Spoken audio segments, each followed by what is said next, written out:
শহীদ জিয়ার বিএনপি এখন আর নাই, বেগম জিয়ার বিএনপি এখন আর নাই। এখন ভাড়াটিয়াদের বিএনপি, দুর্নীতিবাজদের বিএনপি, চাঁদাবাজদের বিএনপি। ওই কারণেই আমি বিএনপি ত্যাগ করেছিলাম 2006 সালে। যদিও পরবর্তী পর্যায়ে বেগম ছিলাম, কিন্তু দেখলাম বেগম জিয়া যখন অসুস্থ হয়ে যায় তারা আবার চাঁদাবাজিতে লিপ্ত হয়ে যায়। সুতরাং এই চাঁদাবাজদের সাথে থেকে আমি দোজখে যাওয়ার জন্য রাজি না। তার থেকেও বড় কথা হলো, আজকে এই মাঠে বলে যায়, এই জাতি যদি সঠিক সিদ্ধান্ত না নেয় স্বাধীনতা বিপন্ন হবে।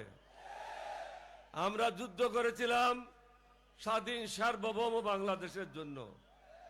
এখন একটা দল বিদেশিদের দালালি করছে, তাদের ইচ্ছা অনুযায়ী কাজ করছে, তাদের ইচ্ছার বাইরে যেতে পারবে না।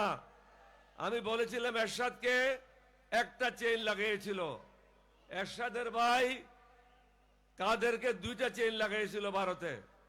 এখন যারা আমাদের বিরুদ্ধে নির্বাচন করছে তাদেরকে 3টা চেইন লাগাইছে। সুতরাং ভারতের বাইরে, রর বাইরে তারা যেতে পারবে না।